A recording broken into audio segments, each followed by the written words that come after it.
Bergman, Rossellini, Kubrick, Truffaut, Vaida, Godard e Nelson Pereira dos Santos. O que esses e outros cineastas, por meio de sua obra, falaram sobre liberdade, hein? Como filmes clássicos criados por esse, digamos, ministério de notáveis podem nos libertar? O que eles têm a nos ensinar sobre palavras e conceitos que hoje são lançados aos quatro ventos sem que se saiba ao certo o que significam? Um exemplo? Fascismo. Hoje todo mundo é fascista. Bom, quem pode responder essas perguntas são os nossos convidados de hoje, o Jeffs Carvalho, o Miguel Forlim e o Eduardo Wolff. Bom dia a vocês, sejam bem-vindos ao nosso programinha de rádio. Bom ter vocês aqui. É um prazer para nós. Bom dia. É um prazer. Vamos lá, esse trio tá à frente, esse trio que tá com a gente hoje aqui para um bate-papo, tá à frente da primeira mostra de cinema e liberdade, que será realizada em São Paulo, no Conjunto Nacional, entre amanhã, dia 9 e 11 de novembro. O evento contará com a seleção de 7 obras-primas do cinema mundial, além de painéis que abordarão a liberdade sob diversos aspectos. A mostra é uma realização do Instituto de Formação de Líderes de São Paulo, com curadoria do blog O Estado da Arte, do jornal O Estado de São Paulo. Vamos começar puxando aqui a sardinha pra gente. Quem abre os trabalhos nessa mostra são Memórias do Cárcere, do brasileiro Nelson Pereira dos Santos, baseado na obra do Graciliano Ramos, tal. Qual é a relação de vocês com esse filme? Bom, antes de mais nada, eu vou aproveitar para fazer só uma pequena observação, que é contar um pouco como é que surgiu a ideia dessa mostra e aí mostrar por que esse filme acabou entrando, e passo a palavra aqui para o Jeffs e para o Miguel. Quando o pessoal do Instituto de Formação de Líderes, que faz um trabalho notável em defesa de pautas da liberdade nos seus sentidos mais variados, né? Não exclusivamente as questões econômicas, mas assim, o tema da liberdade para o Brasil, procurou a gente lá no Estado da Arte para fazer o projeto da curadoria de conteúdo. Imediatamente eu, que coordeno lá o projeto do Estado junto com o Marcelo Consentino, pensei, bom, nós temos uma equipe de cinema notável, o Jeffs, que é um pesquisador já há bastante tempo nisso, o Miguel, um jovem crítico de grande destaque hoje, o Rodrigo Cássio, um professor na Universidade Federal de Goiânia, que vem inclusive para os nossos debates. Eu pensei, vamos fazer uma seleção de filmes que não sejam panfletários. Vamos pensar os temas da liberdade não sob a ótica de como você mostra de maneira panfletária, documental, as ideias que você defende a respeito daquilo. E fazer uma mostra, portanto, plural. E aí, Memórias do Cárcere, que você provoca a gente já nessa primeira questão, Memórias do Cárcere foi um filme que, de pronto, a nossa curadoria pensou para ter um filme brasileiro, para ter um filme de um diretor extraordinariamente importante, falecido este ano, foi em abril, salvo engano, né? Estaria completando 90 anos agora, e uma obra extremamente importante também por se tratar de um registro de uma época, o Estado Novo, o período da ditadura de Getúlio Vargas, uma figura que curiosamente passou a ser celebrada, inclusive pela esquerda brasileira, ao mesmo tempo em que foi possivelmente o maior perseguidor da esquerda brasileira enquanto no poder, e como ditador durante o período do Estado Novo, prendeu, por exemplo, torturou, teve gente morta e tal, figuras como o próprio Graciliano Ramos, esse grande escritor, militante comunista e autor de clássicos da literatura brasileira. Memórias do Cárcere não é, obviamente, uma obra de ficção, é um livro de memórias do Graciliano, e a representação cinematográfica dele foi um dos grandes marcos do nosso cinema. Mas eu já acho que quem tem que contar melhor essa história são os nossos curadores e críticos de cinema aqui. Já que o Wolff deu um pouco do painel histórico, digamos assim, por que a gente também definiu o Memórias do Cárcere como um filme de abertura da mostra, então vamos falar um pouco mais, acho que, né, eu e você, Miguel, um pouco mais do porquê o filme, porque cinema mesmo, né? Quando a gente pensou no Nelson Pereira dos Santos, quer dizer, eu particularmente considero o Nelson Pereira dos Santos talvez o maior cineasta brasileiro do século XX. Eu acho a obra dele de uma integridade artística e intelectual mesmo fascinante. E quando ele pega um livro que é um clássico da literatura brasileira, como Memórias do Cárcere, e resolve fazer uma adaptação, e o roteiro é dele mesmo, ele conseguiu um resultado fantástico. O filme é de 1984, e quando a gente programou, eu e o Miguel falamos, acho que o filme que tem que Carlos abrir... Vereza, né? Com Carlos Vereza, aliás, um dos grandes desempenhos do Carlos Vereza. A gente até tentou trazê-lo para a mostra, mas infelizmente ele tinha um compromisso. A gente queria ele na abertura. Como a gente também, foi incrível, porque essa ideia, né, Wolff, começou, foi no início do ano. E a gente pensou, inclusive, na possibilidade de, na abertura, a gente contar com o próprio Nelson Pereira dos Santos. Nelson, verdade. A gente queria convidá-lo. E quando nós começamos a trabalhar nisso, quando a gente formatou, foi em março deste ano, e foi realmente um mês depois ele morreu. O Nelson. O Nelson morreu em abril. Então, ele estaria fazendo agora, em novembro, 90 anos. Então, é um cineasta assim, fantástico, é o primeiro cineasta a ocupar uma cadeira na Academia Brasileira de Letras. E é incrível isso, né? Porque como é que ele ocupa a Academia Brasileira de Letras? Uma vaga lá, uma cadeira, porque é um cineasta que consegue fazer uma fantástica adaptação de obra literária. E duas grandes obras-primas dele são exatamente dois grandes livros do próprio Graciliano Ramos, que é Vidas Secas e Memórias Póstumas. Memórias do Cárcere. Já estou aqui com Machado de Assis. Mas, só entre gênios. Mas então foi isso que... acho que isso que foi decisivo, né, Miguel? Quando a gente sentou para discutir a curadoria, né, quais seriam os filmes que participariam da mostra, a principal preocupação que a gente teve era de que os filmes, mesmo abordando a questão da liberdade diretamente, fossem filmes bons, né? Porque a gente quer celebrar não só apenas uma reflexão sobre esse tema, que é um tema que nunca envelhece, mas a gente também queria celebrar o cinema. A nossa mostra se chama Cinema e Liberdade, não é à toa, né? É uma forma de celebrar as duas coisas. E o cinema brasileiro é um cinema com uma vocação para abordar temas políticos. Sempre foi assim, talvez atualmente seja até mais forte do que foi no passado, não sei, a gente teria que fazer uma comparação mais aprofundada, mas a política sempre esteve muito presente no cinema brasileiro. E isso nunca também foi sinal de bons filmes, né? Há muitos filmes que abordam temas políticos importantes e relevantes e não são grandes obras cinematográficas. Então nós queríamos juntar essas duas coisas e abordar um filme que é uma adaptação de uma obra extremamente importante do Graciliano Ramos, um dos principais autores da nossa literatura, dirigida pelo Nelson Pereira dos Santos, que é um dos principais diretores do cinema novo, e que aborda essa questão da liberdade num recorte histórico muito específico do nosso país. Era uma escolha, assim, até certo ponto óbvia, né? Evidente. Eu fiquei imaginando aqui, enquanto vocês falavam, né? Você imagina o Graciliano Ramos preso, né? E foi preso na Ilha Grande na década de 30 ali, né? Pô, ele que era um comunista, como se falou aqui, e participava da intentona comunista, né? Da Revolução Vermelha e tal, nesse movimento antifascista do governo que resultou na prisão. Fico imaginando se ele vivesse nos tempos de hoje, como é que estariam os comentários da página dele do Facebook, né?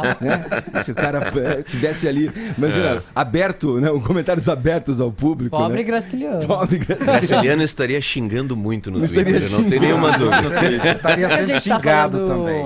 Já que a gente tá falando de liberdade e cinema, eu queria saber como é que vocês estão encarando esse momento político do país mesmo, porque entre os cineastas a incerteza sobre o que vai ser no ano que vem quanto à produção audiovisual e até mesmo a conservação da memória cinematográfica do país é muito grande.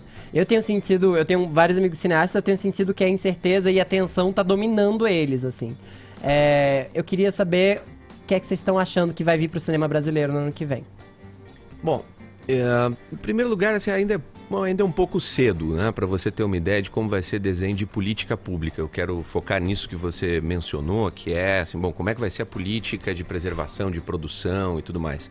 Ainda é um pouco cedo porque está tudo muito confuso. Eu acho que está confuso, inclusive, para o governo eleito, que não acho que estão batendo cabeças aí, vão bater muita cabeça, vai ser divertido. Acho que, sobretudo, quem lida com humor vai ter 4 anos divertidíssimos aí, muito profícuos, assim, que vai ser muito engraçado.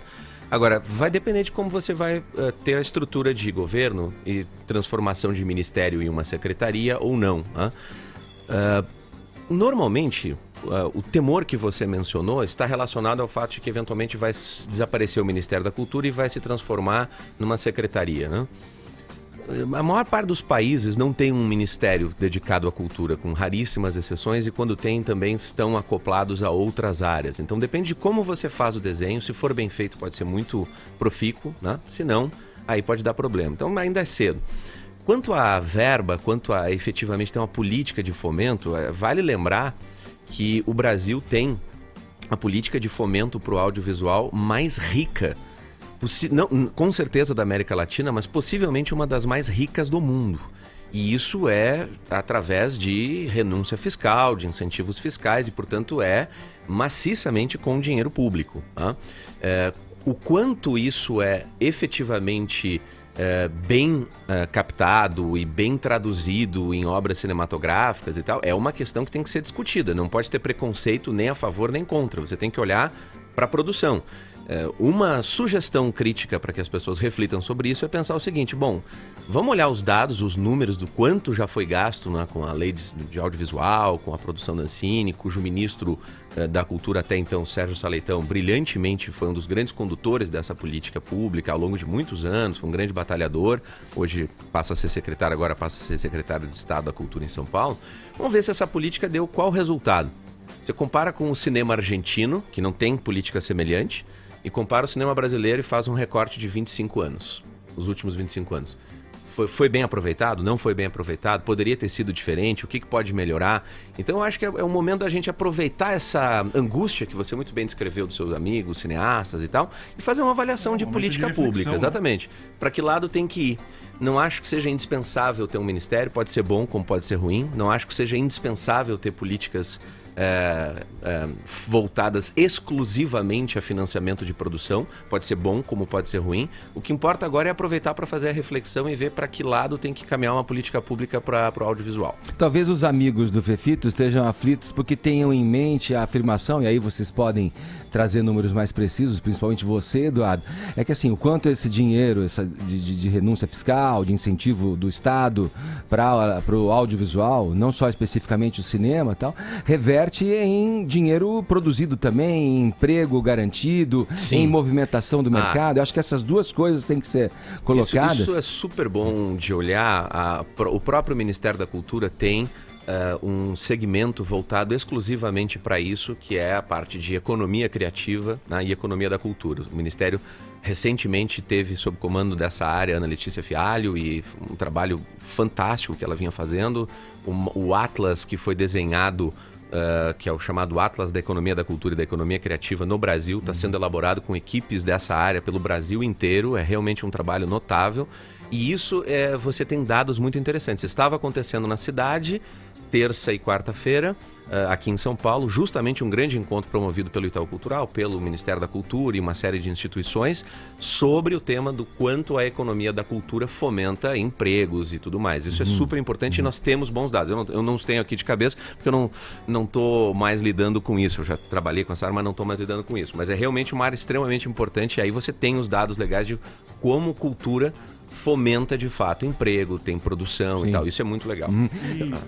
E respondendo a sua pergunta, né, sobre a nossa mostra, embora ela acontecerá, né, um mês praticamente depois das eleições, primeiro turno ter iniciado tudo, a nossa mostra não é uma resposta política ao que aconteceu. Acho isso muito importante. Ao período eleitoral. Isso, acho muito importante. Estava tudo pronto bem antes. Estava tudo pronto até bem porque antes. Quando a gente começou a discutir, nem existia, vamos combinar, a gente estava olhando a foto do Estadão hoje, o Bolsonaro se encontrando com o Temer, quem é que podia imaginar isso em março? Nunca, né? Então não foi algo estratégico, né? A data foi uma data que a gente encontrou, que a gente achou interessante. E a questão da liberdade, a gente acha que é importante também ressaltar esse ponto. O Ronald Reagan dizia que a liberdade está sempre a uma geração de desaparecer completamente. A gente tem de lutar sempre por ela. Então eu acho que é uma questão que permanecerá sempre atual, sempre precisando ser discutida. E o cinema fez isso no século XX. O século XX é o século dos totalitarismos, né? Então o cinema, como arte do século XX também, sempre reagiu, né, aos governos de direita, aos governos de esquerda, ao fascismo italiano, nazismo, comunismo, stalinismo. E então a gente quis trazer essas reflexões no momento atual, porque a gente acha que essas reflexões elas não perdem, elas não ficam velhas, elas permanecem atuais, elas são atuais. O que vocês pensam da liberdade aí, já sob a ótica do patrulhamento, né? Porque vamos falar de mainstream, né, de corrente principal cultural no Brasil, né? A grande mídia, ela veicula muitas, programas, informações, jornalismo, é tudo muito ascético, é tudo, muito pasteurizado mesmo, e a gente percebe aí uma clara identificação dos formadores de opinião com, vamos dizer assim, essa ditadura do politicamente correto, só para ser um pouquinho provocador aqui. como que vocês enxergam essa questão da patrulha nas artes, né? E puxando um pouquinho para a liberdade, já que você fez uma citação aí de um famoso conservador, né, o presidente Reagan, como que vocês enxergam isso? E se não é também um pouco o papel das artes, aí citando outro conservador, o Jordan Peterson, de se permitir ofender um pouquinho para cavucar a verdade que geralmente está aí sob várias camadas, sempre um pouquinho soterrada, se a liberdade de pensamento não pressupõe isso, né? Incomodar para trazer a verdade à tona. Olha, se você observar que, por exemplo, o filme que encerra a mostra, e ele não é à toa que ele encerra a mostra, que é uma obra-prima do Stanley Kubrick chamado Laranja Mecânica, eu acho que se ele fosse produzido hoje, ele seria provavelmente, né, Miguel, um grande alvo do que você acabou de colocar. Porque se há uma coisa que o Kubrick não tinha preocupação alguma é com a reação política de que alguém pudesse ter, né? Senão ele não teria feito, por exemplo, o Doutor Fantástico, né? Que ele transformou uma paranoia, que era um medo absoluto nos anos 60, numa comédia, que talvez seja uma das grandes comédias da história do cinema. E esse filme só sobreviveu exatamente, o Doutor Fantástico, porque ele tratou aquele clima louco, né, com humor. E é incrível porque no mesmo ano do filme, que é 1964, foi lançado um filme com o mesmo tema, chamado Limite de Segurança, do Sidney Lumet, que é o mesmo assunto levado a sério. E esse filme simplesmente não sobreviveu, né? Ele é datado. Ele é datado, inclusive. Não é um mau filme, mas ele é datado. E o Kubrick soube pegar aquele drama todo e transformar numa grande comédia. E quando ele traz toda a questão da discussão da violência versus liberdade, porque no fundo Laranja Mecânica é isso, ele consegue uma radicalidade tão intensa, que eu até acho que só um americano seria possível, mesmo que ele tenha feito o filme na Inglaterra.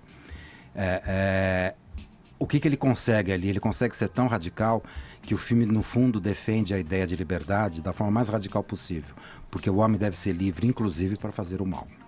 Então, é uma coisa tão fascinante isso, que eu acho que a grande resposta que a arte pode dar é realmente não se preocupar com esse tipo de coisa.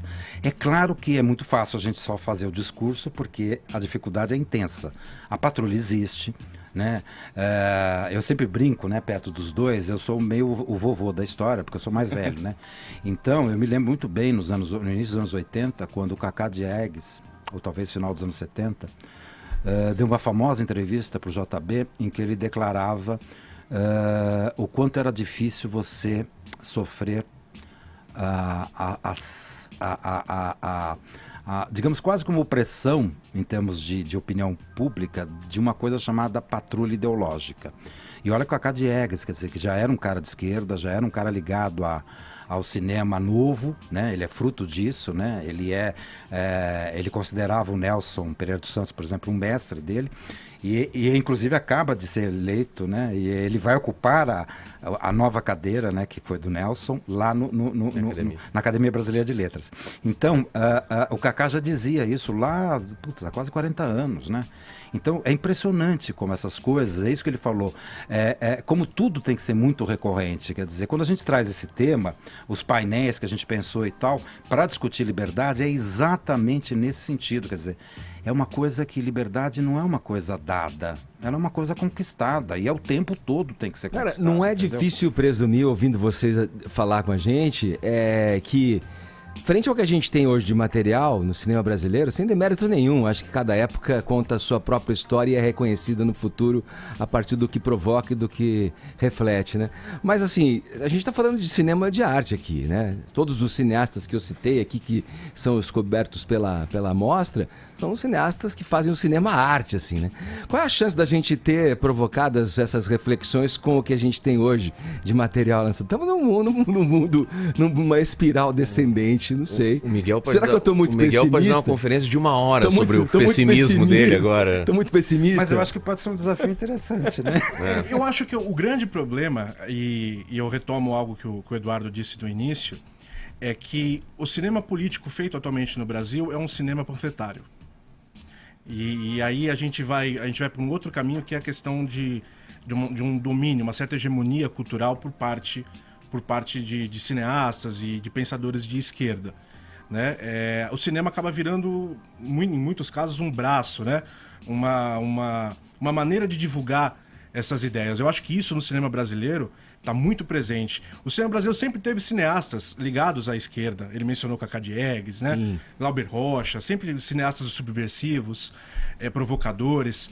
Mas esses cineastas, eles nunca deixavam que a ideologia deles ficasse à frente da arte. Eles amavam mais cinema do que a ideologia deles. Eu acho, Miguel, que a diferença básica que você pode fazer aqui é entre o que a gente considera cinema político, e aqui a gente tem alguns exemplos, e cinema militante. Exatamente. Essa é a diferença. Isso é a nossa amostra. Todos os filmes que nós escolhemos são filmes políticos, não são filmes militantes. Embora estejam criticando, seja o nazismo, no caso de O Ovo da Serpente, seja o fascismo italiano, no caso de Roma, Cidade Aberta, seja o comunismo na Polônia, no caso de After Image, está criticando, mas não está transformando os filmes em panfletos ideológicos, né? E essa era uma nossa preocupação, porque se uma pessoa olha o primeiro dia e vê Memórias do Cárcere, pensa, pô, era um comunista preso no regime ditatorial do Estado Novo, é mais uma mostra de esquerda. De repente, você olha no sábado, você tem o After Image, que é um filme que critica pesadamente a opressão no caso do comunismo na Polônia. Inclusive com o Pondé participando aí de um dos painéis, né? Eu estava vendo aqui no evento, Isso. né? Sim, o Pondé vai fazer uma das palestras de abertura na abertura às 8h45, Antes da exibição do 20 filme, horas exato. e 45 minutos da sexta-feira. Nós teremos os nossos curadores aqui, o Miguel e o Jeffes, e logo em seguida fazendo uma explicação da mostra, logo em seguida uma fala do Luiz Felipe Pondé. E justamente a reflexão em cada um dos painéis, você vai ver, vai tentar equilibrar análise cinematográfica, tem sempre gente do cinema nas mesas, né? Com uma reflexão política sobre esse tema, né? Nós vamos ter o historiador Felipe Mentel, o cientista político do INSPER, Fernando Schiller. Então a ideia é você temperar as análises de cinema com análises e reflexões políticas, sempre por essa questão, sempre por esse filtro que o Miguel também frisou, que eu tinha dito no início, que é a questão é uma reflexão de qualidade, seja pela qualidade das obras selecionadas, todas são clássicos indiscutíveis, seja pela reflexão teórica que vai ter nos painéis no final de cada dia. Ô, Eduardo, 18 e e 15. o blog lá, o Estado da Arte, ele acaba prestando um grande serviço também para quem quer fugir um pouquinho de histeria, né, de grandes discussões, para a gente poder fazer realmente uma boa reflexão. Você acha que esse período que a gente viveu de tanta polarização política vai acabar tornando as pessoas mais inteligentes? Não, ou com mais certeza burras? não. As pessoas nunca ficam mais inteligentes. Que pessimismo. E o inferno são os outros, exato. né?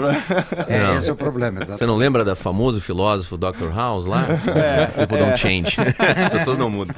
Não, brincadeiras à parte, eu acho que você faz uma observação interessante, fico lisonjado, mas o elogio na verdade, é sempre para quem escreve. Eu, na verdade, eu mais edito, escrevo muito pouco, eu mais edito e reúno o time. E, de fato, uma das decisões que a gente tomou lá no início do projeto, o blog funciona como uma revista digital, tem perto de 35, 40 artigos por mês. E é uma plataforma. E é uma plataforma que oscila, né? O blog é um dos braços, né? A gente tem um programa que é um podcast de 1 hora de conversa, sempre sobre temas mais acadêmicos, e um acervo de textos clássicos que podem ser ouvidos, inclusive com leitura dramática, né? Por exemplo, você vai ouvir lá o Shakespeare, o Júlio César de Shakespeare, na tradução premiadíssima do Francisco Botelho e direção dramática do Caetano Vilela. Então é realmente um trabalho Fazemos programas multimídia na TV e tal. Estadão. Exatamente. E esse projeto, ele tem um pouco o espírito que os nossos curadores conseguiram atender, eu acho que muito bem ao pedido do IFL, o Danilo Pacheco, lá o presidente do IFL, acho que ficou bastante satisfeito, a turma está bem entusiasmada, que nós vamos falar para adultos aqui. A conversa não é para militante e a conversa não é para adolescente que fica preocupado para saber se vai ficar ofendido com a cena A ou com a cena B.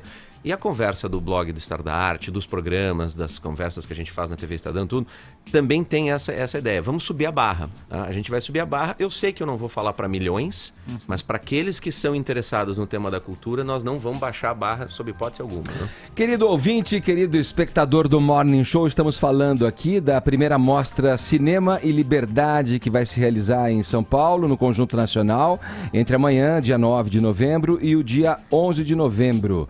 Então são 7 obras-primas que estão sendo analisadas, o foco é a liberdade, alguns painéis acontecendo, a gente falou do Pondé, mas tem outros tantos, né, que vão fazer parte dessa primeira mostra de cinema e liberdade. Queria agradecer a presença aqui no estúdio do Miguel Folim, do Jeffs Carvalho e do Eduardo Wolff com a gente aqui, eles que estão à frente, eles são os cérebros pensantes dessa primeira mostra Cinema e Liberdade. Obrigado pela presença. A gente que agradece, foi um A gente prazer. que agradece, obrigado.